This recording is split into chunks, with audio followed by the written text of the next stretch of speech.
Welcome in the Bobby Carpenter Show here on this Manic Monday. Schlegs, we had our first, maybe our first last weekend without football for a minute. We'll see how it goes. We had the last games of the regular season with Army and Navy taking on each other. The 125th edition, Schlegs. Navy pulling the upset, taking down the Black Knights, which I didn't see coming. We had some bowl games going on out there. We've got some contract restructurings. We've got some extensions. We've got some portal talk. We've got questions from the fans from our tailgate talk brought to you by Real Truck. It is going to be a robust show. It's going to be a robust week. We're going to be joined by Lathan Ransom again today as well, and all of our usual cavalcade of guests. Schlegel says we sprint towards the weekend. And I emphasize sprint because Friday we will be having college football playoff games up in South Bend. With Marcus Freeman, who just got a 6-year contract extension, putting him near the top of college football paid head coaches. And then obviously 3 games on Saturday, culminating with the Buckeyes taking on Tennessee. A lot of things to get into, Schlegs. Before we get going anywhere else, though, man, like how was your weekend? What do we have going on? Are we feeling good about everything that happened? Bro, we had a great weekend, Bob. I appreciate you asking. I can't wait for you to dive into your New York experience, looking super sharp in your suit and just getting everybody the down low on what you talked about. But my daughter had cheer regionals. It might have been even state. I don't even know. But what we did was, because I live in 2 states and we celebrate Christmas in multiple locations, we had to do Christmas early on Friday. And so in Florida as a family, then we go to Texas for Christmas. And so my daughter had a cheerleading event in Lakeland, Florida, on the way to Tampa. So again, my wife, she should be a travel planner. We got Hunter for his Christmas present, fight night tickets to UFC Tampa. Fight night. And so we went and watched my daughter do cheer. And man, those ticket prices, if only I had a venue just to do cheer ticketing, man, it'd be amazing. But got to watch her. She did fantastic. They end up getting first for their routine. And then they have a game day routine that she's also in. And so they're going to nationals, right? So she did great. And then, boom, poof, David Copperfield. My wife drives us, drops me and Hunter off. Got some Chick-fil-A on the way that carried us over because fight night was literally 6 hours long. I mean, the bang for the buck, though the tickets are expensive, you're watching 13 to 14 fights go down. Ooh. And we didn't miss one. Like, we got there right at 7, and he was like, man, it's going to be a long night, Dad. I'm like, why is that? He's like, man, they're all going to decisions. He's like, we need some knockouts just to expedite the process. And so we started getting those toward the latter part of the evening. But it was awesome, man. We had great seats. We were watching. He and I are talking. These 2 kids, they showed up hot, man. Like, oh, we didn't miss a fight. They're boozing. And then all of a sudden his buddy leaves, and this guy's wearing like a Chris Carter. I dapped him up because he had a Chris Carter jersey on. But then he just starts to vomit in his cup. And I'm like, see, Hunter, don't be that guy. You know, like your wingman left. But then his wingman came back and nursed him back to health, kind of puke and rally in the cup. And he was hydrating really well for the remainder of the evening. And it was quite enjoyable. But making memories, Bob, like that's what it's all about. Well, that's a memory that he'll never forget, watching a grown man throw open a cup at a UFC. Like, I'm like, hey, just don't be that guy, Hunter, right? Like, you like to enjoy things. Like, you got to pace yourself when you get of age. Like, you got to pace yourself so you can enjoy the evening and the environment. But he had a blast, man. He loves it. He loves that stuff. And I guess he's 18, so he's running parlays. He's like, I got this 4-fight parlay, Dad. And he hit. And I'm like, so what'd you make? He's like, oh, I made, $150 or whatever. So he was fired up about it. Yeah, I don't bet. He bets. And I'm like, but listen now. I'm like, your dad lives at the farm by myself. Like, I'm not out there drinking every night. Like, I don't want to be that. Like, you got school, you got baseball. You can't get in the weeds of all these things. Like, you only have a finite amount of time. We have these conversations a lot, which is great, man. That's the beauty of being a parent, man, to have those convos. But it was a great night. Great night. How about you? Tell me about New York. You took your daughter. You're speaking. Yeah, it was great. I mean, first of all, I want to let you know, Schlegs, your place in Ohio is in Ross County. I used to go watch, now they're not quite UFC, just some more amateur cage fights at the Ross County Fairgrounds. It's got that big bowl right there on the front of it. And I mean, if Hunter really wants to, you need to go with him because, I mean, the fights that are going on in the cage are usually secondary to the fights that are happening in the stands. Yeah. So I think you could fit in really well there. It'd be tremendous. Went to a number of those. It was really fun to watch, and a lot of good times. I never threw up in a cup, though, Schlegs, to be able to keep it together. So went to New York with my daughter. The New York City Alumni Club had an event. And Schlegs, I'm going to try to get you out to the golf event for them this year. It's fun. It's a good time. It's a Sewanee Golf Club, I believe. It's right there on the coast, right off JFK. Super nice course. They try to do it big. Some of Tress's buddies, they know Mansfield. All these guys know everybody. It was great, pretty good turnout though. Really cool, this car club in Manhattan. And so I got a chance to go there. I have dinner on Thursday night. I took my 13-year-old daughter, she's 8th grader, do some Christmas shopping in New York. She'd never been to the Big Apple. So I was like, hey, your daughter, your mom doesn't want to go. Why don't you come with me? It's like she could care less about going to, the Notre Dame football game or this game here or whatever. And she likes going to Ohio State, and they're juiced up. We got tickets to the game, and there was a little bit of a fight over, we have the 3 big kids are going, and we have a 4th seat, like who's going to get the friend. And so that was it's a little rough and going back and forth. My daughter loves that. But we did some shopping. I mean, I'm going to tell you this, Schlegs, there's a store we went to, I'll remember it before too long, that doesn't have sizes. It just everything's the same size. And I asked my daughter, I'm like, she goes, does this look like it fits? I'm like, well, what size is it? She goes, it's all the same. Like that. It's great for logistics and operations. Like, one size fits all, making one thing. She goes, they want their clothes to fit a certain way on a certain person. I'm like, okay, well, Buckeyes, let's walk around. But these clothes stores, Schlegs, that I went to like 5 or 6 of them. They were exclusively women's clothes, except for the Lululemon and PacSun. And Lululemon is mostly like all the dude stuff was in the basement, which I wasn't shopping for me. So I'm sitting there watching these girls, ages probably 12 to 20, walk around and shop. And me and like the 7 other dudes in a store of 200 people are just looking at each other thinking, oh, man, this is bumpy. But it was good. Spent some good time together. The event was fun. Talked to a lot about Ohio State, what it means to be a Buckeye, the passion, how great it is, how much the players care, how much Ryan cares, like all of these different things, and how we're positioned well. And I don't think, despite some of the losses and despite some of the things that have happened, everything is where it needs to be. And there needs to be, obviously, you need to win the last game of the season. That goes without saying. But outside of that, like the process is good. You don't throw out everything when the process is going to get you the result. It's just you got to get tweaks. You got to tinker with it and figure that thing out. So we had a good time. Then got to go out that night in New York. Flew back. Came in hot. Went straight to Kellen's basketball game down in Lancaster. He went 1-1 on the weekend. So an overtime loss to a really good team on Sunday. But it was a fun time. And now I'm thinking, boom, we were right here coming through all this. I got a little bit of a cold. It's been a long, busy day. I'm going to try to get super healthy this week because of Buckeye Nation and the game, the first ever playoff game.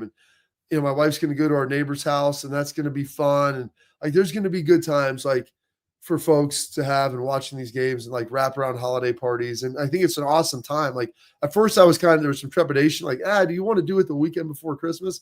Now I'm like, this is like part of the Christmas present. It's right there for you. It's exciting. And I thought like, I could enjoy my creature comforts, but I could not miss an opportunity to be in the stadium for something like this and to see the guys have one more opportunity to close out their careers with a victory in the shoe, what that would mean. And I'm kind of curious, Schlegs, with this. How many Tennessee fans are going to be there? And I want to say, I want to say I'm worried. I heard there was some sort of verification code that was leaked out. I've seen reports where people think there's going to be 35,000 Tennessee fans, which, it's close to a third of the stadium, about a third of the stadium. And I don't foresee that happening. I wouldn't say it's worry at any point or concern, but there's an anticipation to kind of see what that's going to look like and how many Buckeye fans sold their tickets and sold them maybe unknowingly or just for the buck. And I'll never tell anybody what to do with their finances. I mean, you don't want to go, I get it, but could you sell them to a Buckeye fan, like, and try to make certain that the shoe is going to be loud and juiced up? You got a questionnaire on there to fill out. Where are your loads? You can see if you've got an area code. What's Nashville? 615. I mean, I forget what Knoxville is. Or a zip code. Yeah. where the stuff is coming from and where it's going. So there's a little, I wouldn't say, like I said, not concern, but I want it to be a great environment. And I know you do too. I know the players do. And Knoxville, Nashville, Tennessee, it's not far. It's a pretty quick drive. And so there's a worry that there could be the possibility of that potentially happening. Where are you on that front with your scale of worry, since you're not attending the game and you may or may not have had your tickets go to a Tennessee fan? No, they did not go to a Tennessee fan. They went to Buckeye fans. And the reason is because I'm traveling back home for Christmas. I'm also going to catch Highland Park in the state championship game down there in Dallas. But, I'm not overly concerned about it, Bob, because I remember when we played Texas, there were still quite a few of Texas fans in there. It wasn't, they might have been more on the outside, but regardless of what it is in the stadium, like if they're loud, like be louder, right? And we saw that they went to Oregon, and that stadium holds, 60,000 people, and it was super loud, right? So regardless of who you got in the stadium, cheer your face off, man. Cheer for these guys, excited for these guys. To me, it's always about the guys. This coming as a coach perspective, it's always about them. They're the ones that can create the environment that they need by making plays and executing. And that's the one thing we heard Ryan talk about all week. We want to get into it with Lathan. But to me, that's what I care about. I care about the dudes being ready to go and play a great football game in Ohio Stadium. Absolutely. All right. Well, we got Lathan coming up. We won't make you wait any more for that, Schlegs, because I want to tell you about Xsport before we get to him. I've been talking to you about it. Parents, athletes, protect what matters most with Xsport mouth guards, trusted by professional athletes, designed by NHL team Dennis. Xsport mouth guards are scientifically tested to absorb those high-impact hits, protect both your teeth and your brain. Xsport mouth guards feature 3 layers of advanced protection, patented use of carbon fiber. They 3D print that thing right to your grill for more protection, better performance, max comfort, and clear communication so you can focus on your game, not on your gear. Don't take chances with your safety. Go to xsportguards.com/Bobby. That way you can save 15%. Makes a great stocking stuffer. So go check them out. Xsport, protect what matters most. Lathan Ransom, Ohio State Buckeye safety, coming up next.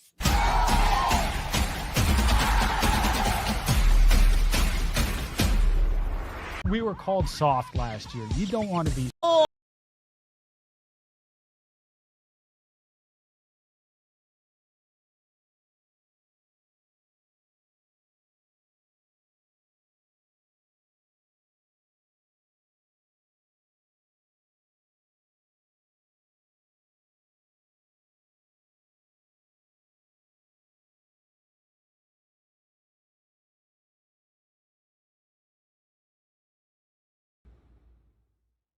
I'm Garage Beer, and this is Bobby Carpenter. Garage Beer. Beer flavored beer. Beef with an F? Okay, my bad. It's crisp and cool, and it doesn't taste like... I'm Bobby Carpenter. I drink in garages because my wife says I don't belong inside. If you like a cold breeze on your bag, drink Garage Beer. It's American, and so can you. Garage Beer. Beer flavored beer.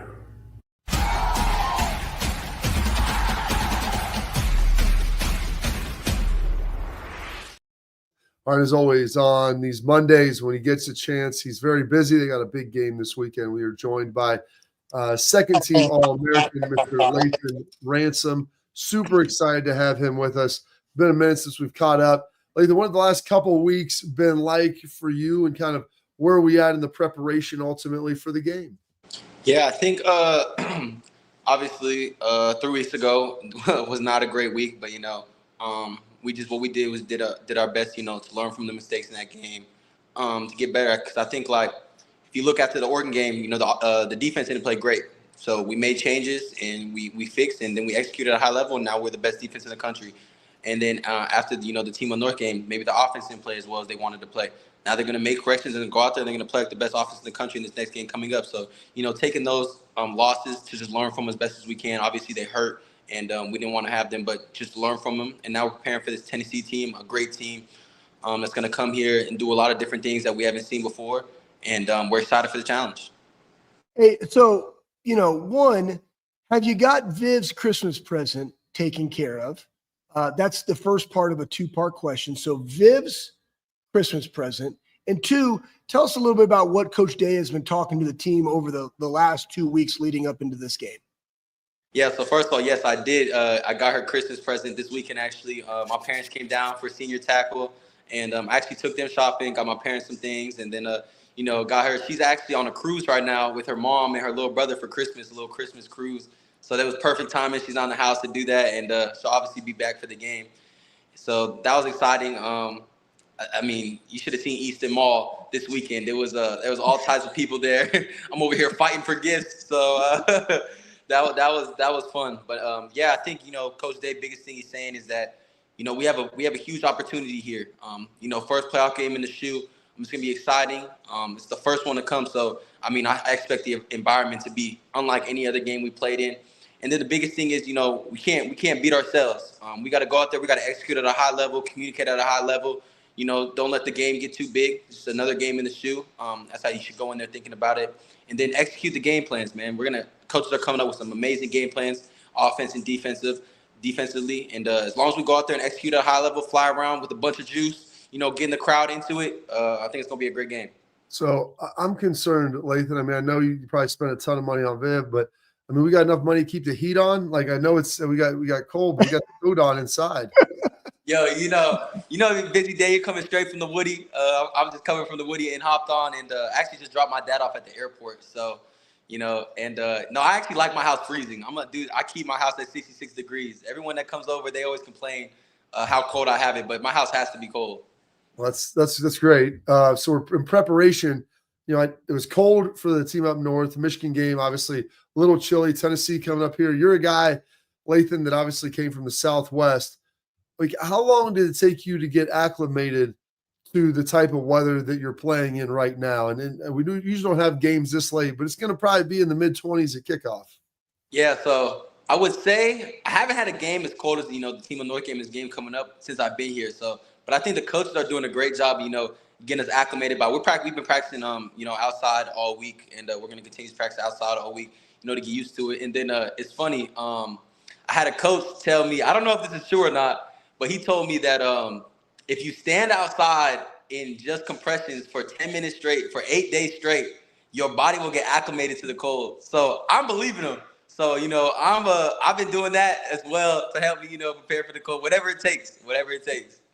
I love it, man. Hey, you mentioned senior tackle earlier, and we're going to get back into Tennessee, but just tell us about that experience, because you've been here for 5 years. You've seen a lot of guys. Tell us about your individual experience with your parents being there. And then also, what did you say to the guys that are coming up, or maybe what was one of the best nuggets that somebody said that those guys heard during that senior tackle? Yeah, so I think it was a great moment. First of all, I seen a bunch of dudes cry and stuff, and I spent my crying on senior day. I think Bobby might have seen me and stuff. I think that was a great moment, just crying, just, taking it all in. But I've seen older dudes come through with Tough Borland, Coop, all dudes that left, Pete Warner, left great nuggets for me. And I think my biggest thing that I told the younger guys was being a dude, that's been hurt, has ups and downs.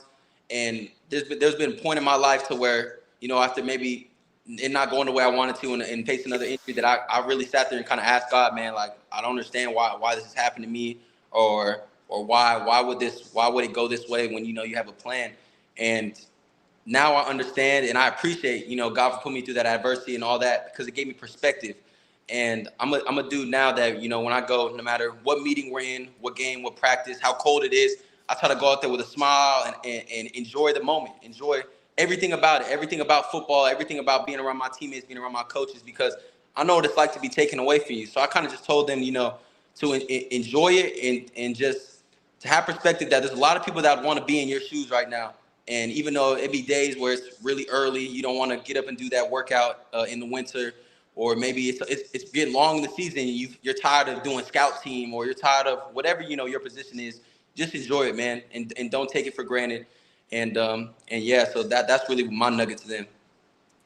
What was it like, Lathan, when you guys had like a little watch party on Sunday, selection show, CFP, and to find out, like, obviously, I think everybody assumed you were going to get in, but to get that home game and to have one more chance to be able to play, obviously, at the shoe?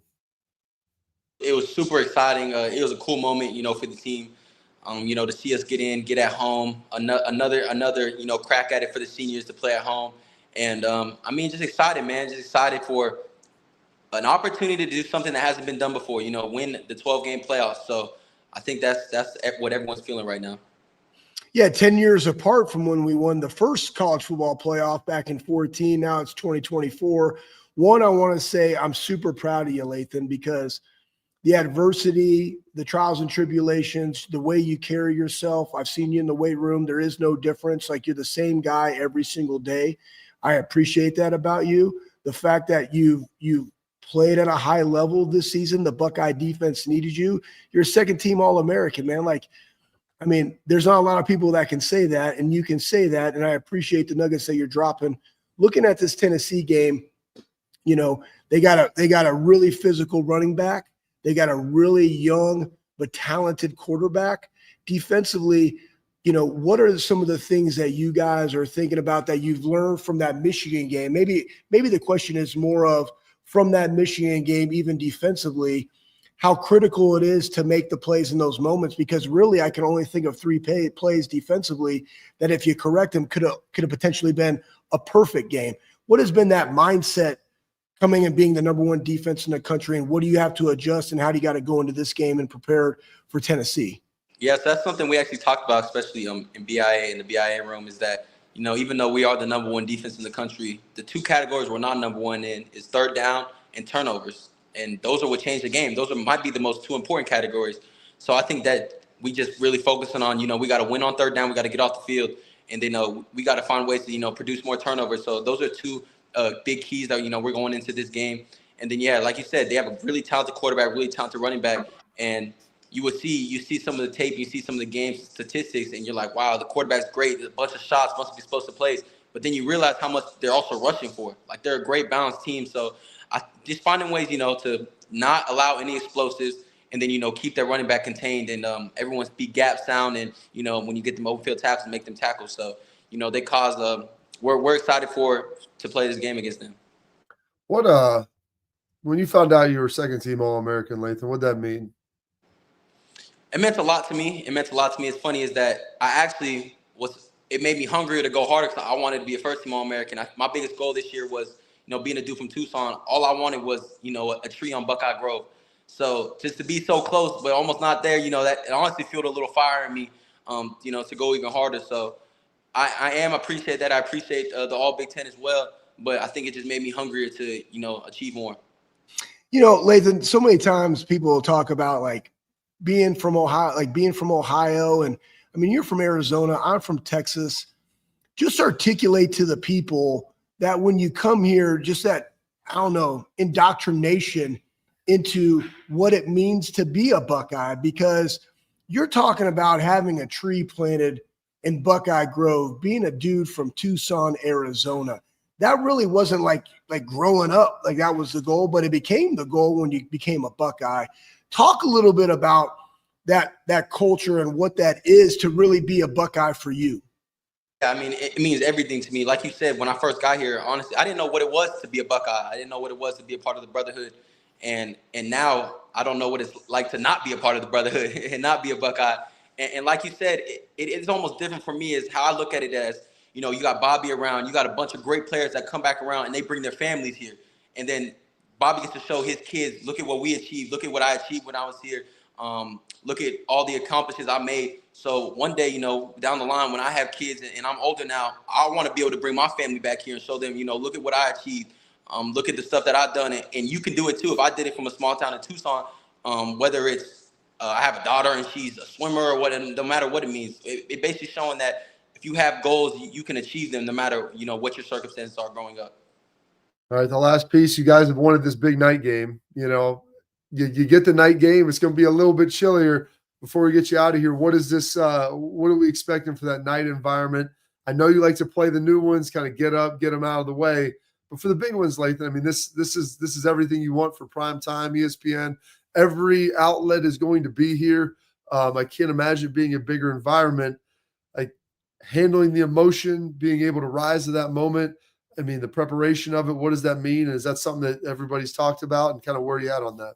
I mean, yeah, it doesn't get better than this. Like you said, the biggest game, I think it's gonna be the biggest game, in the first round.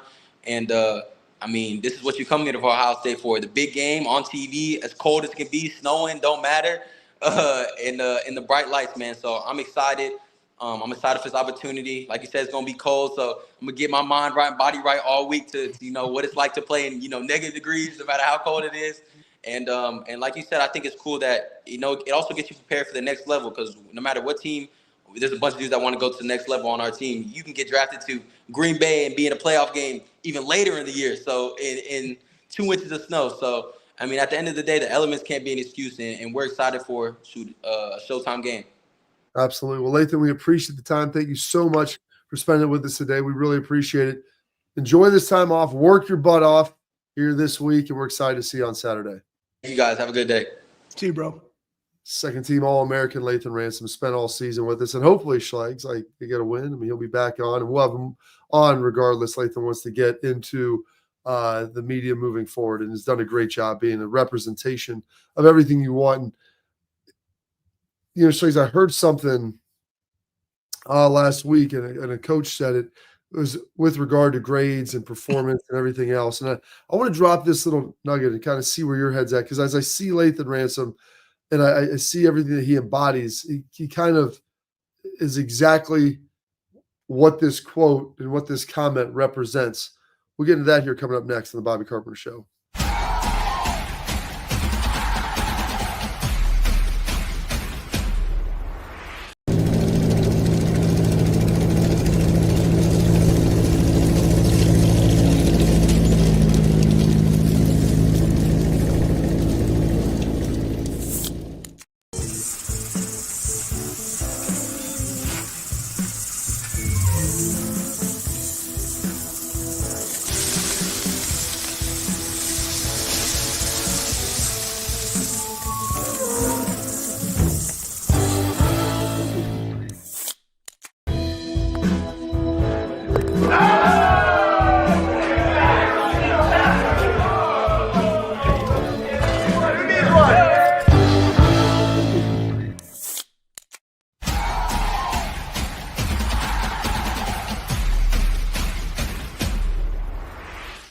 Welcome back into the Bobby Carpenter Show. Great job by our guy, Lathan Ransom, right there. And listen, if you're watching on FanDuel TV, thank you. If you're watching on YouTube or X, please subscribe, leave comments, questions. We got into a bunch of them last week. I'm sure at the end of this week, we'll hammer out some more. We got some with Tailgate Talk today from a tweet that I put out earlier.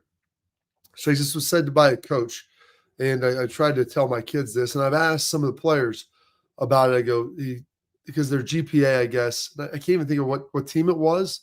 Coach, doesn't matter. And they proved pretty dramatically in wins. It may have been Kenny Dilling. It may have been Dillingham out at Arizona State, but I'm not positive, so I don't want to attribute to anybody unknowingly. But their team GPA went from a 2.44 or something like that to a 3.12. And with it, they jumped from 5 or 6 wins to 9 or 10 wins, something like that. And he brought that up, and people go, what does the classroom have to do with the field? And his comment was, you show me, I've never seen a person who practices the right way and doesn't do it the right way in the other parts of their life. And as a young person, I can always turn it up for sports, and I can do this, and I can really care about what I like. But the reality is, there's going to be days where what you love, you may not like it all that much, and it's going to be really hard.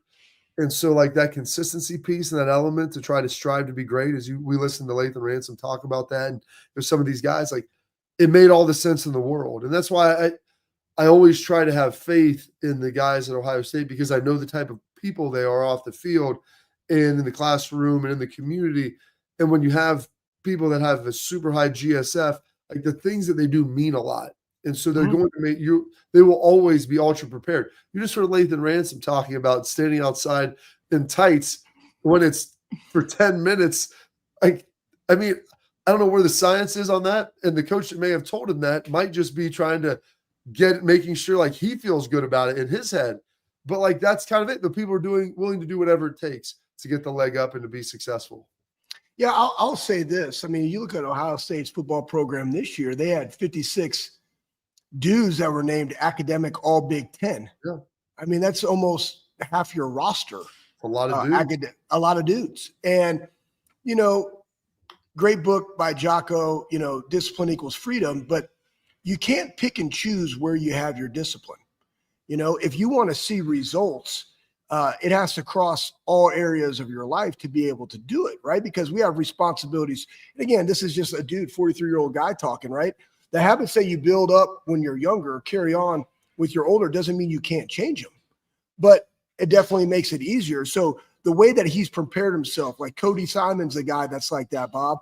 When you handle your business in the classroom, it frees up the opportunity to handle your business in the football classroom. Right, to be a student of the game, because you know how to take notes, you know how to prepare. I talk to people all the time, like how much notes are you taking, right? Like we're sitting down talking. I mean, myself, I go back to Mickey Marotti. I'm 43 years old. I haven't coached with Mick in a hot minute. It's his language in there. I'm writing every single note down because I have a high GSF. I want to do a great job, not only for him, but more importantly for the players.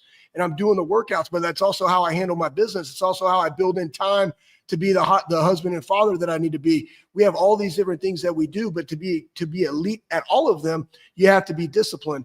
And to me, that stat and what you're saying, Bob, is when they have a high academic literacy, I guarantee you those guys in the weight room have a high physical literacy. And that also correlates to being able to have a high football acumen or football literacy, which does what? It allows you to play the game faster. When you know the game of football and you study and you prepare the game of football, when you don't, that's when you hesitate. When you don't, that's where you're confused and you play lesser than your genetic potential. But when you do, that's what allows somebody that doesn't necessarily have that genetic potential to play faster. And that's what you're seeing from guys like that. And that's why the wins are evident of that. And that's why he made that statement. I love it, Schlegel. It's a great point. And like you said, you see a lot of that with those guys. And I think that ultimately matters. And hopefully it'll matter on Saturday night. All right. We'll take a quick break right here.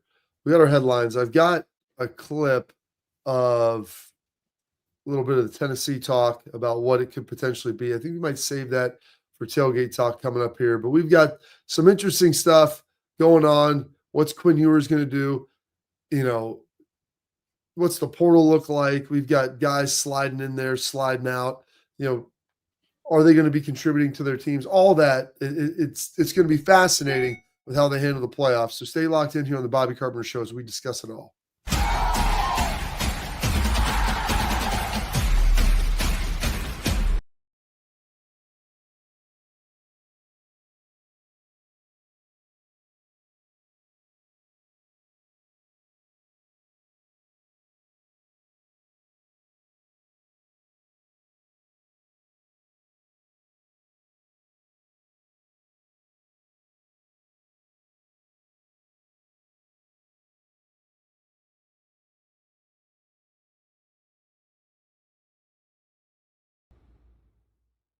I'm Garage Beer, and this is Bobby Carpenter. Garage beer. Beer flavored beer. Beef with an F? Okay, my bad. It's crisp and cool, and it doesn't taste like... I'm Bobby Carpenter. I drink in garages because my wife says I don't belong inside. If you like a cold breeze on your bag, drink Garage Beer. It's American, and so can you. Garage Beer. Beer flavored beer.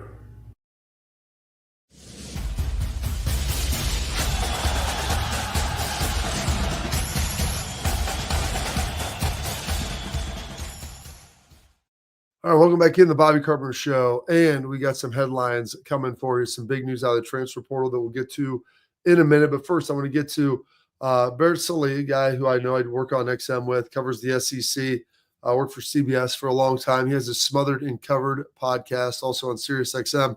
Waffle House, baby. Well, you got a lot of, that's, you know what it is, Schlegel. He's all about that.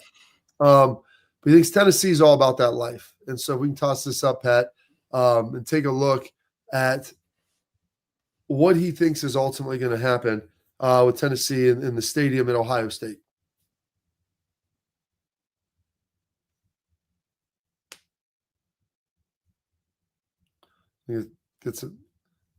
The shoe is going to be filled with orange and white. I'm talking 35,000 Tennessee fans. I firmly believe that the Tennessee-Ohio State game will look a lot like the Georgia-Notre Dame game in 2017. That last game, the night game on Saturday, Tennessee and Ohio State. Yeah. I know Ohio State fans don't like to hear this. The shoe is going to be filled with orange and white.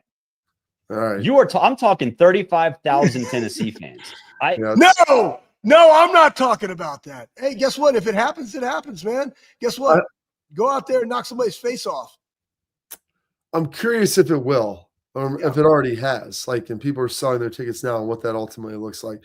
So, you've been around Ohio State. I've been around, a while. So have you. I mean, what is your gut feeling on that? What percentage of the stadium will be Tennessee fans? Well, here's the hardest thing with that is, like, what percentage of the stadium are season ticket holders that don't necessarily want them, or potentially people that sit on those tickets and are professional resellers of tickets? Like, that's kind of like there's not that many that are like professional resellers that sit on those tickets. I mean, well, good. There are people that can sell them, guys that can, but I don't know many people that have season tickets that they use simply for saleable purposes. Because I'm gonna be honest with you, it's not that good of an investment. No. I've been doing it for years. So I would be losing money if I was doing that. My biggest thing was, this is something that we as fans talk about, but them as players, they don't, because regardless of who's in the arena, like, your job is to go out there, and that's what we heard Lathan talk about. Execute and control what you can control. They can't control who's going to be in the stadium cheering them on or rooting against them.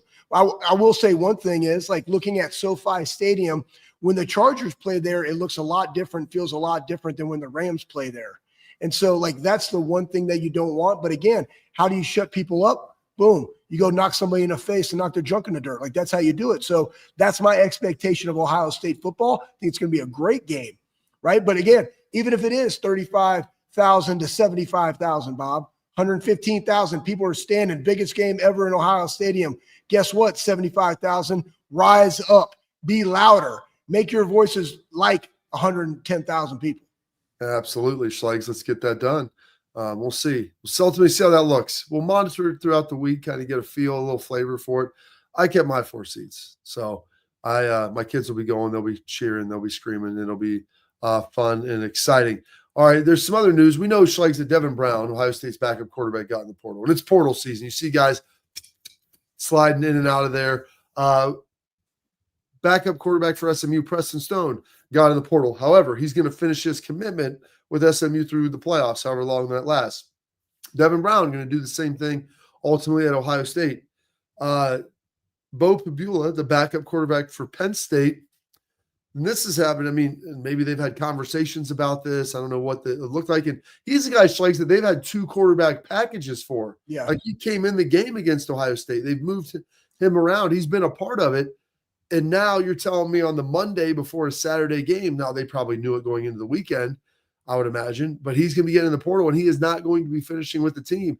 So where does that leave your backup? And where does that leave their offensive coordinator, Kolenicky, with his 2 quarterback package? Where did that go, Poof, David Copperfield? Yeah, this goes back to why there needs to be 1 portal. It needs to be in the spring so it can marry up with college, right? Because they still are getting the degrees, and it allows you to finish what you started. Because there are no contracts, like, this is where we're at. So you have people that want to stay. You have people, and he probably did want to stay, but now if you go somewhere and let's say they use you and you get hurt, are you of value to that team that wants you? Those are decisions. And how are they being compensated, right? So if you have an NIL deal, does it, like, and I'm sure that you got a certain amount up front. Maybe it's also on the back end of the completion of it, or maybe it's a buy game. I don't know how they're set up, but that all plays into all of these decisions. And that's where we found ourselves, because nobody went from the NCAA to the whiteboard, got on there, pounded some monsters, and came up with something that's sustainable. They just wanted to let it happen. And now we're seeing the ramifications of that. We saw the commitment from the coach at Arizona State talking about be on this journey with us. But again, it also has to be in the best interest of the guy. And if he's like, man, I need to get in there right now, and you're also running me in this package, Like I guarantee you that school's saying the exact same thing to him. Well, if you play and you get hurt, we're not going to want you because now we got to deal with an ACL injury or whatever the case may be. Coming into fall camp, you're going to do us no good because you can't play next year. Those things are happening right now in college football, and it's a mistake.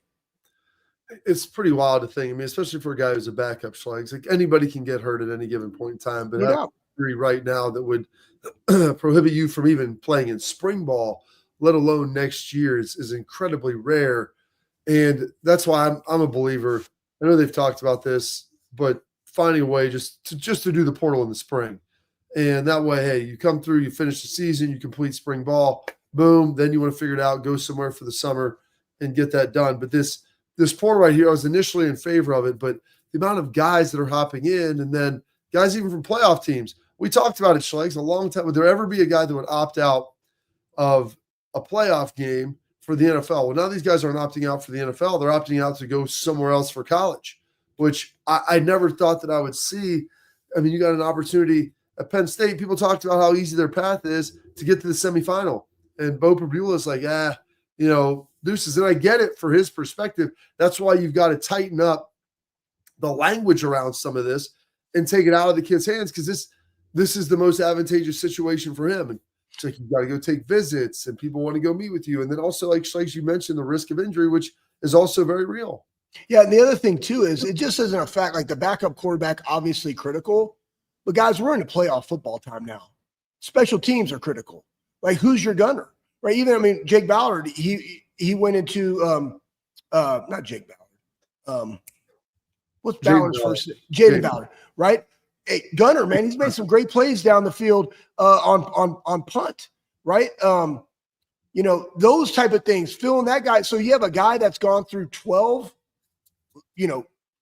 games of live bullets, special team wise. Now I got to fill that gap into the first round, second round of a playoff game. Then you're looking at a backup quarterback. What if that could have been, a linebacker that has, that divvies up in packages, right? Or the next guy in, how are you feeling that? So guys have to be ready. Now what it's going to change is it's going to change the landscape of the coach of who's going to be here. Who do I get in? If this guy's already kind of on the bubble and he might be slightly ahead of somebody that is, the third string guy, maybe I play the younger guy knowing that he's going to be there, right? That goes back into the 2-year contracts for guys that are coming in that we discussed earlier on the shows ago. But it's like, man, maybe they come in, they got a 2-year contract. Now I'm going to lean to playing that younger guy because I know he's not leaving versus a guy that could potentially leave when we need him the most in the playoffs because he's gotten all of those reps. Like, your reps are the ones that you want to give the guys that are going to be there so you go on this run. And if somebody does go down, like, they got to be the guy that steps up. So now it's going to be, who do I give those to? I'm just saying, man, like, it needs to change. And it needs to change to where there's a year contract. That way I have one negotiating period. How did you do it in the spring? What is my value? I stay from spring to following spring. Now that's roster management. That way teams like Ohio State can go in the portal, not waste their time, energy, and effort looking at who's the offensive tackle that I got to bring in. How is this going to, change the dynamic of my recruiting class, et cetera, other people flipping? I got one time that I can do that, and that's in the spring. Absolutely. All right, coming up next, we got Tailgate Talk brought to you by our friends at Real Truck, answering some of your questions and comments coming up next here on the Bobby Carpenter Show.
All right, time for Tailgate Talk, brought to you by our friends at Real Truck. Listen, don't waste time trying to outfit your truck somewhere else. Go to realtruck.com like Schlegel and I did. If you got a Jeep or Bronco, you'll go there too. From the inside, the outside, it's interior, it's exterior. They've got all the goodies that you need. And here's the best part. You go to realtruck.com. You take advantage of some of their unbelievable deals heading into Christmas. It's not too late still. Go get on there, get something for yourself, something for friends and family. Use promo code Bobby at checkout.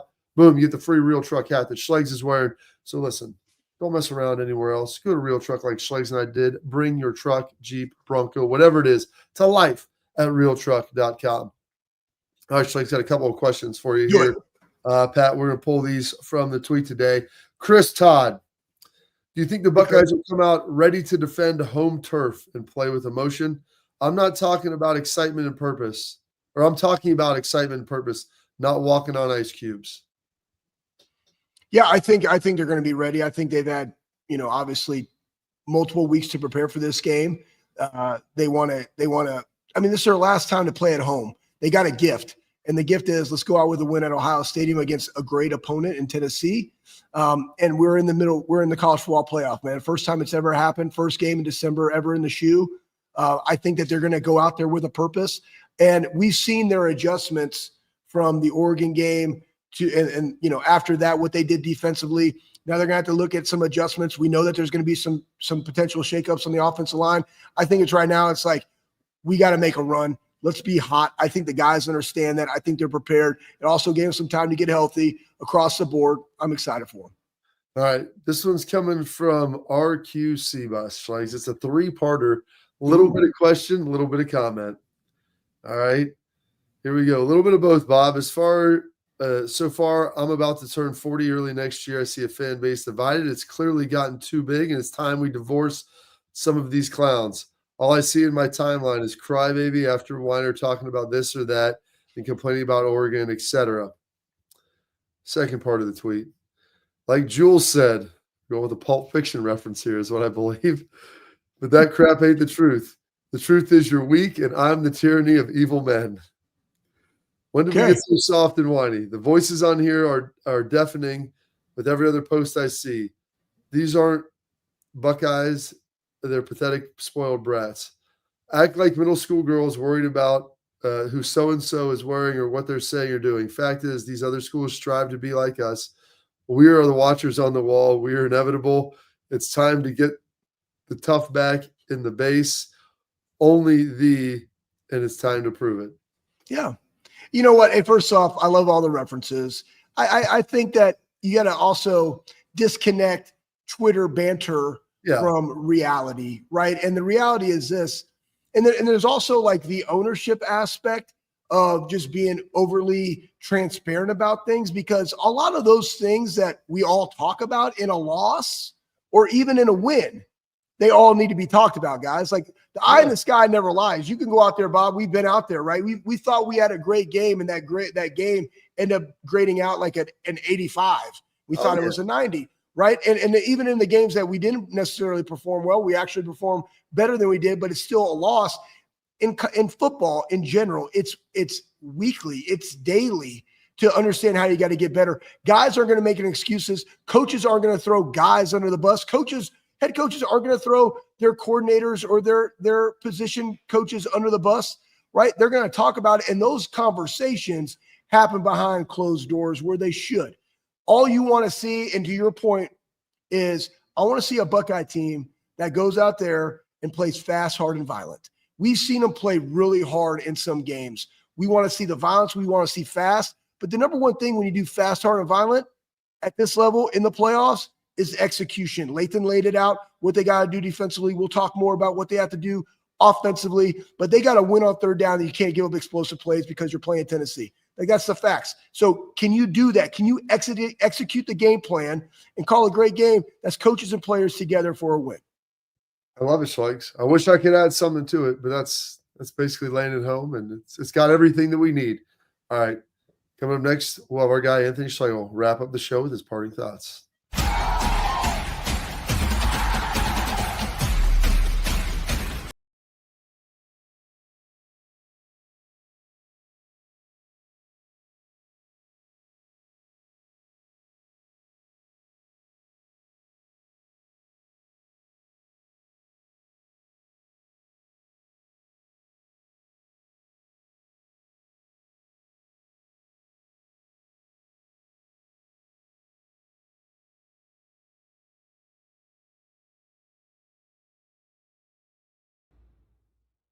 I'm Garage Beer, and this is Bobby Carpenter. Garage beer. Beer flavored beer. Beef with an F?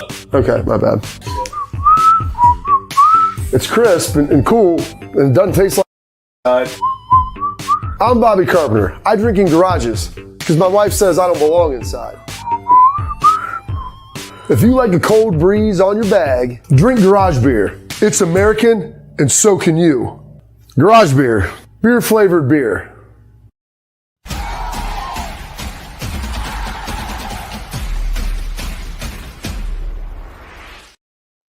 All right. Well, we'll wrap up the show here. Schlegel, my parting thoughts. I don't feel great today. I've had a lot of media. This is my 7th hour of programming that I put together today. God bless you. Try to survive. Amazing. Cold, and it stinks. I've got more to get done today. I'm not going to have time for a nap. The best part is my son's got basketball practice from 7:30 to 9 that I coach. So you know what? Poof, David Copperfield. Let's try to figure this out. And I'm excited for this game. I want to get healthy so I can be loud, proud, and a little bit drunk with everything going on. Boom. We'll see you tomorrow, noon or 12:30. Let's get locked in and be ready to go.